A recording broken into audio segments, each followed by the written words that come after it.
بيده. And there's only a number of them. I have maybe two more to share with you, and then we'll move on. Preparation, inshallah, series. And this hadith I've talked about in an earlier series where I talked about Iman. But I love this hadith, so I use the opportunity to bring it up again. I think it's very fascinating and worth memorizing and thinking about, because most of us know it by heart because we're taught it as kids, but really understanding what it means. But he says, alayhi salatu wasalam, قال والذي نفس محمد بيده لن تدخلوا الجنة حتى تؤمنوا. He says, alayhi salatu wasalam, I swear to you by the one who has my soul within his hands, that you will not enter Jannah. And he's talking to us, alayhi salatu wasalam, as Muslims, because there are different criteria to different groups. But for us, you don't enter Jannah until حتى تؤمنوا, until you achieve the state of Iman. Meaning you're no longer in the state of Islam. When the Arabs, قالت الأعراب آمنا قل لم تؤمنوا ولكن قولوا أسلمنا. The Arab, the Bedouins who accepted Islam like at the last year of his life, alayhi salatu wasalam, they started saying, نحن مؤمنين. No, you entered, you accepted Islam, you entered. You have not achieved that status yet. There's still, you have to prove things. You have to work a little bit harder to get to that level, in terms of your closeness and your commitment to the whole story. So he's telling us, I swear to you, by that, this is a great oath. وَالَّذِي نَفْسُ مُحَمَّدٍ بِيَدِهِ. You won't enter Jannah until you achieve Iman. Well, that's now it's a big deal. Because now the focus for us has to be that. Because you were born Muslim. So you were, you're by birth already Muslim. If all you needed was حَتَّى تُسْلِمُوا, then خلاص, that was granted to you with birth. But Iman is something that you have to achieve. You're not born mu'min. No, you're born Muslim. Iman is something you have to achieve. حَتَّى تُؤْمِنُوا. So you have to actually go pursue it so that you can have it and so you can enter Jannah. If that's what you want, inshallah. And then he connected it with something. قال وَلَن تُؤْمِنُوا حَتَّى تَحَابُّوا.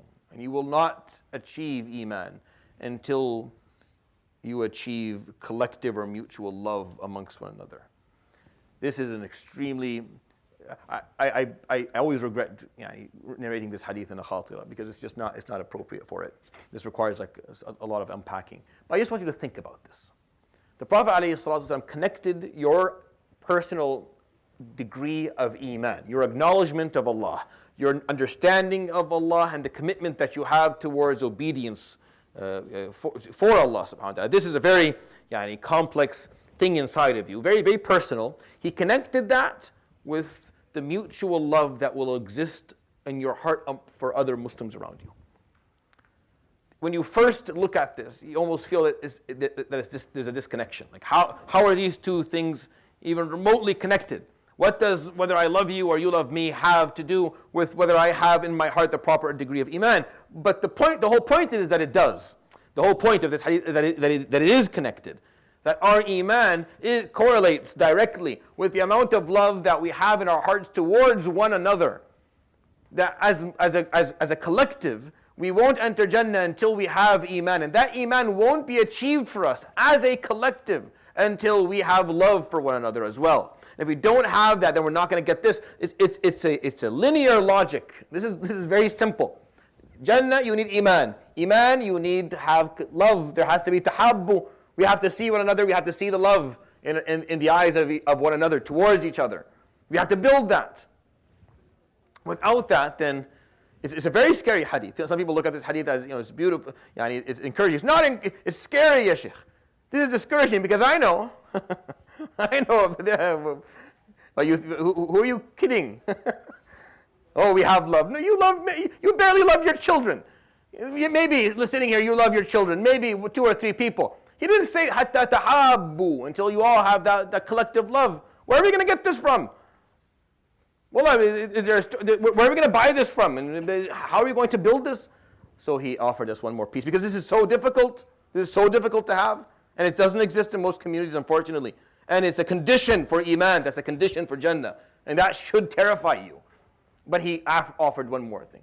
قال أفلا أدلكم أو ألا أخبركم, in another narration, بشيء إذا فعلتموه تحاببتم. Should I not point out for you something that if you all do, then you will build love. Like love will start to exist in your hearts towards one another. فقالوا بلى يا رسول الله. Of course, what you're asking of us is difficult. Ansar and Muhajirin, the Ansar themselves don't even get along. Aws and Khazraj, for the Ansar and Muhajirin to get along. The Muhajirin is a big heterogeneous group of people that come from all over Arabia that don't even know one another most of the time. How are people going to love each other?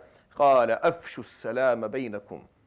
Spread peace amongst you. It's not just يعني Assalamu alaikum. No, which is obviously you should do this يعني. But it's about the concept of peace. Making sure that there's no harm. See, when I say Assalamu alaikum to you, I'm giving you my word. This is a covenant between the two of us. I am promising you that no harm comes to you from me. That you will find no harm from me. You can turn your back. Don't worry. I won't speak about you behind your back. I won't backstab. I won't harm you. I won't gossip. I won't do anything. Only peace from me.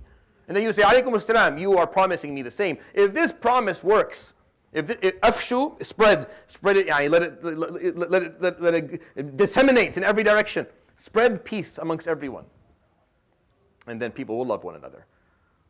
It's hard to love someone who has harmed you. It's hard to love someone who has done something bad to you. It's hard to love someone who doesn't treat you well. It's hard, if not impossible. But it's easy for you to build love if you have a clean interior.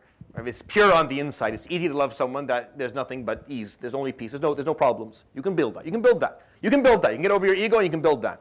It's hard to do it when they've harmed you. So spread peace.